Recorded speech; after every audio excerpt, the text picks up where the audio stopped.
দেখলাম যে জি 24 ঘন্টা বলে একখানা চ্যানেল, তারা দুঃখ প্রকাশ করেছে যে রাজারহাটে, নিউ টাউন রাজারহাটে, সেখানে তারা একটা পাড়া নাকি বাংলাদেশিদের ভরে গেছে ইত্যাদি এইসব খবর প্রচার করে তারপরে দুঃখ প্রকাশ করে যেগুলো ভুয়া কথা, তারা না চেক করে একটা মিথ্যে কথা ছড়িয়েছে, তাই জন্য তারা এটা প্রকাশ করেছে। আচ্ছা, জি 24 ঘন্টা কি চটি চাটা বা মাকু চাটা?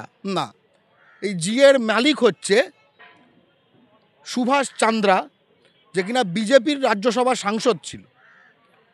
অর্থাৎ কেস কাছারির ভয় মিথ্যে কথা বলে ফেঁসে গেছে, এবার কেস কাছারির ভয় এই কথাটা বলতে বাধ্য হয়েছে।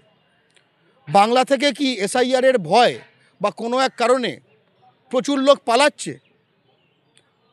আমরা দেখেছি যে বিহারে ভোট, তখন কিন্তু কলকাতা ফাঁকা হয়ে যাচ্ছে, কিছু কিছু এলাকা আসানসোল ফাঁকা হয়ে যাচ্ছে, হাওড়ার কিছু এলাকা সালকিয়া ফাঁকা হয়ে যাচ্ছে, লিলুয়া ফাঁকা হয়ে যাচ্ছে, শিলিগুড়ি ফাঁকা হয়ে যাচ্ছে, ভাটপাড়া জগদ্দল ফাঁকা হয়ে যাচ্ছে, রিসরা ফাঁকা হয়ে যাচ্ছে। এই এত এত ব্যক্তি কি বাংলায় ভোট করে না? অবশ্যই বাংলায় ভোট করে, এখন বিহারে ভোট দিতে যাচ্ছে। তাহলে এই এসআইআর এর পরিপ্রেক্ষিতে বাংলায় যদি আমরা বাংলা পক্ষ পশ্চিমবঙ্গের ভোটার লিস্ট শুদ্ধিকরণের পক্ষে, এবং শুদ্ধিকরণের জন্য আমরা এই ডবল ভোটার যারা, যে দেশওয়ালির দেশে ভোট আর বাংলাতেও ভোট, তো দেশওয়ালি দেশেই ভোট দিক, ঠিক আছে? বাংলায় ভোট দিয়ে তারা বাংলার যে জনমত সেটাকে বিকৃত করার যে চেষ্টা করবে, একটা ফৌজদারি অপরাধ করে যে দুটি রাজ্যে ভোটার লিস্টে নাম তুলে, এটির বিরুদ্ধে আমরা নির্বাচন কমিশনে জানিয়েছি।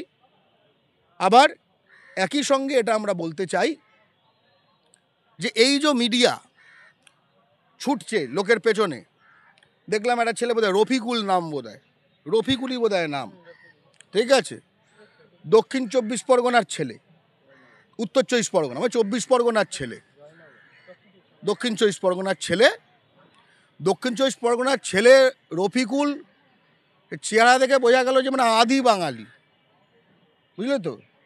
মানে আমি যেরকম ধরো ব্রাহ্মণ, মানে আমাদের ইতিহাস এই বাংলার মাটিতে 900,000 বছর। রফিকুলের বাপ ঠাকুরদা ঠাকুরদার ঠাকুরদার ঠাকুরদার ঠাকুরদার ইতিহাস বাংলায় ইসলাম আসার আগের 1,500 বছর আগে হয়তো, ঠিক আছে? তো এবার প্রশ্নটা হচ্ছে যে তাকে যখন ফরেনার বলা হচ্ছে, ওতে সব পেপারস আছে, এটা কি অপরাধ?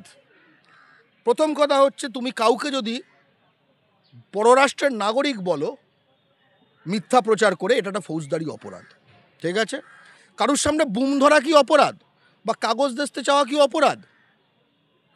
আমার তো মনে হয় না অপরাধ, কারণ ভারতবর্ষ জুড়ে বাঙালির কাছে কাগজ দেখতে চাওয়া, এই আধার কার্ড দেখাও, এবং সেটা মিডিয়া টিডিয়া না, সাধারণ ওখানকার লোকজন একদম কাগজ টাগজ দেখিয়েছে, কাগজ দেখানো সত্ত্বেও পিটিয়েছে, কত কিছু ঘটেছে। আমরা ভারতবর্ষে প্রতিটি ভারতীয়র সমান অধিকারে বিশ্বাস করি। বাঙালির কাগজ দেখতে চাওয়া অধিকার, সে বুম হাতে বুম ছাড়া যে কোনো মানুষের আছে, বোঝা যাচ্ছে, সেটা অপরাধও গণ্য হচ্ছে না।